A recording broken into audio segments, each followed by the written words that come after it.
Është një ajet madhështor në Kur'an në të cilën i latë madhëshmi në thëtë Kulu amanna billahi wa ma unzila ilejna. Thuani, e kemi besu Allahun dhe atë që na ka zbrit neve, dhe atë që i ka zbrit Ibrahimit, Ismailit, Ishakut, Jakubit dhe djemve ti, dhe atë që ju ka dhonë Musës dhe Isës, pra të vrati dhe Injilit, dhe atë që ju ka dhonë profetve nga Zoti tyre. Ne nuk bëjmë dallim me as një prej tyre dhe ne vetëm ati ju kemi bërë musliman, pra vetëm Zotit ju kemi dorëzu. Pastaj lartë madhëshmi thot, fejn amenu bimithli ma amantum bihi faqad ihtadaw. Nëse ata besojnë në atë që ju besoni, atëherë janë udhëzuar. Kurse nëse largohen, ata janë në kundërshtim dhe në mjerim. Atyre do t'ju mjaftoj Allahu dhe ai dëgjon dhe din. Shikoni, këto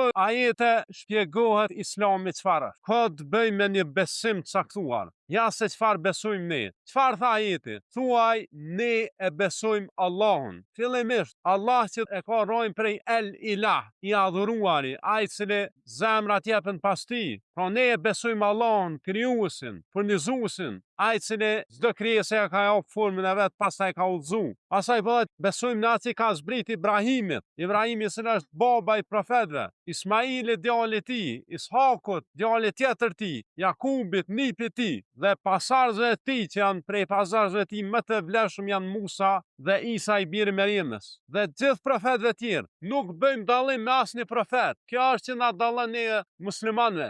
Ne nuk bëjmë dallim, ne i besojmë gjithë profet. Jemi vetmja fe që i pranon gjithë profetët, pa dallim. I besojmë të gjithë, pa i hynizu dhe pa i nënçmu. Të gjithë profetët kanë ardhur me të njëjtin mesazh, me të njëjtin besim. Edhe nëse ligjet e tyre kanë ndryshuar për shkak të dobisë dhe rrethonave, por mesazhi është i njëjtë, me besu në Zot, ju nënshtru atij. Prandaj në fund po thot ajetit, wa nahnu lahu muslimun. Ne ju kemi dorëzu Zotit. Musliman, që kjo është domethënia e qenurit musliman. Me keqardhje, shumë prej atyre që janë musliman nuk e din as çfarë do të thotë fjala musliman. Dhe kjo është me të vërtetë një problem. Musliman do më u dorëzu Zotit. Kjo është kuptimi. Pastaj i lartë madhëshmi po thot, nëse ata besojnë në atë që beson ju, ata do të jenë të udhëzuar. Nëse ja, atëherë janë në kundërshtim dhe mjerim. Prandaj robi Allahu zgjedhë rrugën e saktë, besimin e saktë që është rujt prej